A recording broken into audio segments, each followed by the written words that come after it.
तो साउलैंड 2 की पिछले एपिसोड में आप सभी लोगों ने तो देखा ही होगा कि बेबे ने युहाओ के बारे में यान साओजे को कुछ कहा था, जिसको सुनकर तो यान साओजे ने भी बेबे को काफी सारे बात पूछी थी। तो इस एपिसोड की स्टार्टिंग में हमें बताया जाता है कि सेरेक एकेडमी के लिए युहाओ काफी ज्यादा ही इम्पोर्टेंट है और वो फ्यूचर की हायर है सिगट पवेलियन की। उससे भी बढ़कर बात तो ये है कि युहाओ ने जो अल्टीमेट आइस और स्पिरिट के बारे में रिसर्च किया था वो सोल बीस्ट और इंसान दोनों के लिए काफी ज्यादा ही इम्पोर्टेंट था। और अगर हम अभी के बात करते हैं तो बेबे खुद को भी पता नहीं होता है कि उसे खुश होना चाहिए या दुख होना चाहिए। और जब वो लोग सिटी वॉल में आ रहे थे तो नान कुकुई और उसकी मदर ने जो भी कुछ कहा था उससे तो बेबे को काफी ज्यादा ही हैरान परेशान कर दिया था। उन लोगों ने युहाओ और वांगक्यूर के साथ में जो भी कुछ हुआ था वो सब कुछ बात कह दिया था और उन लोगों की इस बात को सुनकर तो बेबे बिल्कुल ही स्पीचलेस हो गया था और वो काफी तेजी में साउदर्न सिटी वॉल में आ गया था। फिर बेबे ने भी इस बात को तो समझ लिया था कि ये जो सोल बीस्ट ने सेरेक सिटी के तरफ काफी खतरनाक अटैक कर दिया है, ये सभी कुछ वो युहाओ के वजह से ही हुआ है और तो युहाओ ने ही इस सभी वार को शुरू कर दिया है। और जब बेबे ने ये सभी बातें यान साओजे को बता दिया था तो बेबे की रिएक्शन पहले जैसा हुआ था यान साओजे का भी वैसा ही होता है और फिर वो बेबे को काफी हैरानी के साथ कहता है कि क्या कहा, वांगक्यूर एम्परर सोल बीस्ट है, वो भी 3 आई गोल्डन लायन, और तो और आखिरकार वो कैसे ह्यूमन फॉर्म ले सकती है। ये तो काफी ज्यादा ही हैरान कर देने वाली बात है कि हम जैसे टाइटल डोलो ने भी उसे पहचान नहीं पाए उसकी ब्रेथ की मदद से। और अब तुम जल्दी से बताओ कि युहाओ अब यहाँ पे कब लौट के आएगा। यान साओजे की इस बात को सुनकर बेबे भी सर हिलाते हुए कहता है कि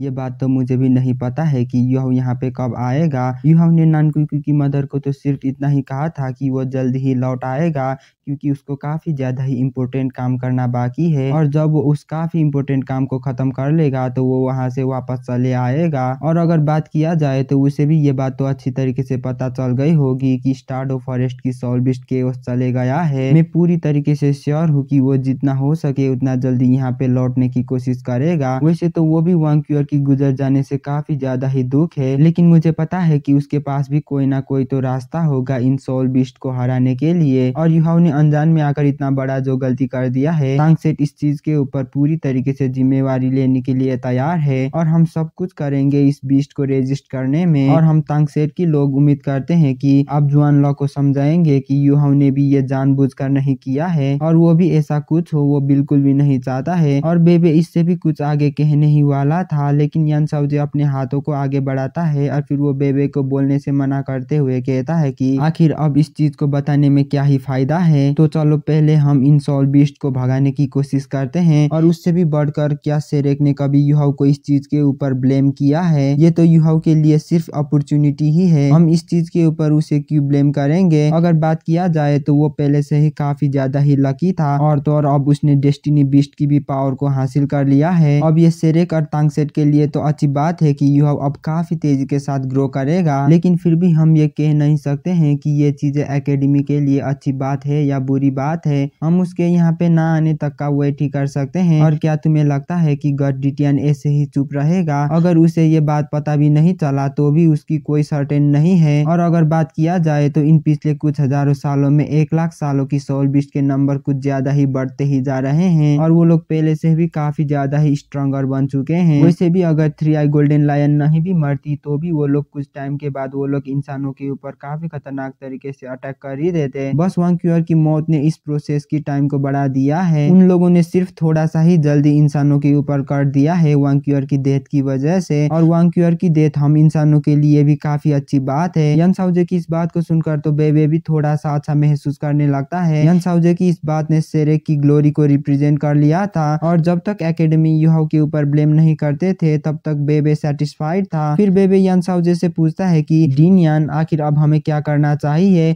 बेबे की इस बात को सुनकर यान साओजे जवाब देते हुए कहता है कि मैं ये नहीं चाहता हूँ कि तुम लोग लड़ाई में पार्टिसिपेट करो, और क्या तुमने पहले नहीं कहा था कि तुम तांगसेट की पावर को यूज करोगे? इसीलिए मैं ये चाहता हूँ कि तुम तांगसेट की सभी सोल टूल्स को यहाँ पे लाओ और आर्मी को इस्तेमाल करने के लिए परमिशन दो। फिर बेबे भी तुरंत ही इस बात को मान जाता है और फिर वो पीछे मुड़कर अपने दोस्तों को कुछ इशारा करता है। वैसे तो अगर बात किया जाए तो सुशांशी और बाकी सभी लोगों ने नानकुई की मदर की बात को सुना था, तो इसीलिए वो लोग भी युहाओ के लिए काफी ज्यादा ही परेशान थे। और जब उन लोगों ने यान साओजे की उस बात को सुनी थी तो वो लोग भी काफी ज्यादा ही अच्छा महसूस करने लगे थे। और फिर बेबे सभी तांगसेट की मेंबर्स को कहता है कि जल्दी चलो और तांगसेट की सभी वेपन्स को जमा करो और हमने अभी अभी इन्वेंट किया हुआ मिल्क बोतल को भी यहाँ पे लेकर आओ। वैसे तो यू हैव शेरेक एकेडमी के लिए काफी ज्यादा ही इम्पोर्टेंट था, लेकिन सेम टाइम में वो तांगसेट के लिए भी काफी ज्यादा ही इम्पोर्टेंट था। अगर बात किया जाए तो यू हैव सभी के लिए अपने ही छोटे भाई जैसा ही था और उसने दोनों ही तरफ काफी ज्यादा कंट्रीब्यूशन करा था। और अभी के इस क्रिटिकल मोमेंट में वो सिर्फ एल्डर ब्रदर होने की वजह से वो यू हैव के जगह में तांगसेट की तरफ से कंट्रीब्यूशन नहीं कर सकता था और वो यू हैव की ये अनजाने में हुई गलती के लिए माफी ही मांग सकता था। फिर हमें वहाँ पे सोल बीस्ट को दिखाया जाता है जो कि इतना ज्यादा सफर करने के बाद भी वो लोग हार नहीं मानते हैं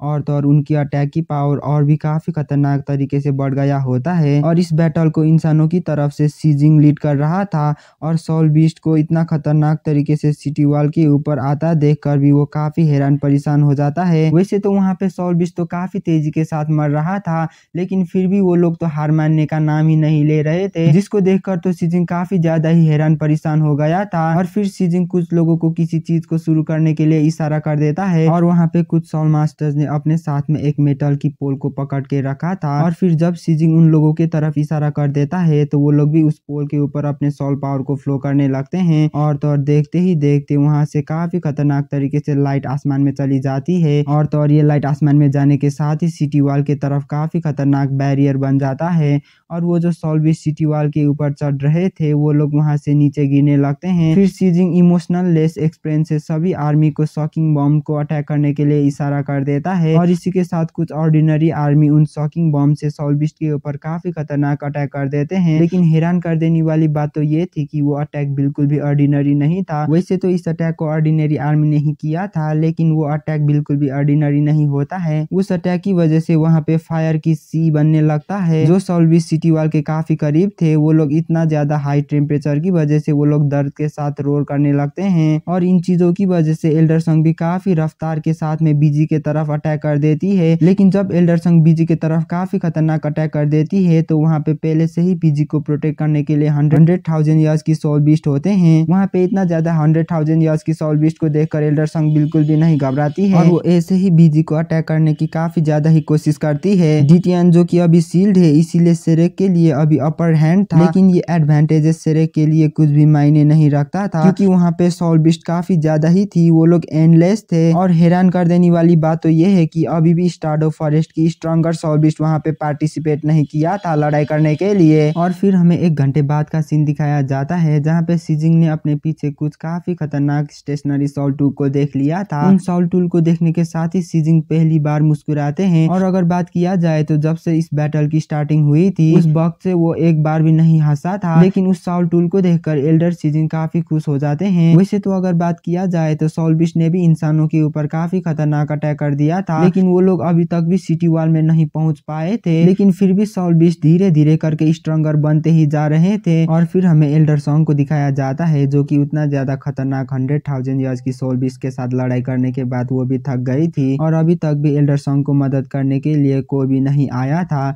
लेकिन अगर बात किया जाए तो एल्डर सॉन्ग चाहती है तो वो इमीडिएटली वहां से भाग सकती थी और एल्डर सॉन्ग भी इस बात को अच्छी तरीके से जानती थी कि अगर कोई इंसान काफी सारे सोल बीस्ट के बीच में फंसता है तो उसका भी वहां से बच के भागना काफी मुश्किल हो जाता है। इसीलिए एल्डर सॉन्ग वहां से काफी तेजी के साथ में भागकर सिटी वॉल में आ जाती है और जैसे ही एल्डर सॉन्ग सिटी वॉल में आ गई थी तो बीजी ने भी अपना हील करने वाली एबिलिटी को शुरू कर दिया था। लेकिन फिर भी सिटी वॉल की आर्मी ने जो सोल कैनन से अटैक कर दिया होता है और तो और उसकी पावर पहले वाली सोल कैनन से भी काफी ज्यादा ही बढ़ गया था। और हैरान कर देने वाली बात तो ये थी कि ये कैनन 10,000 साल कल्टीवेशन वाली सोल बीस्ट को भी काफी आसानी के साथ मार पा रहा था। इस कैनन को वहां पे देखकर तो एल्डर सॉन्ग काफी ज्यादा ही हैरान हो जाती है और फिर वो सीजन को काफी हैरानी से पूछती है क्या ये सभी सोल कैनन एकेडमी ने दिया है। एल्डर सॉन्ग की इस बात को सुनकर सीजिंग मुस्कुराते हुए कहता है कि नहीं, ये सोल कैनन तांगसेट ने दिया है। उसके ये कहने के साथ ही हमारा ये वाला एपिसोड यहीं पे खत्म होता है। अगर आपको वीडियो पसंद आया है तो प्लीज लाइक कर देना। मैं मानता हूँ कि ये एपिसोड छोटा है, लेकिन अगर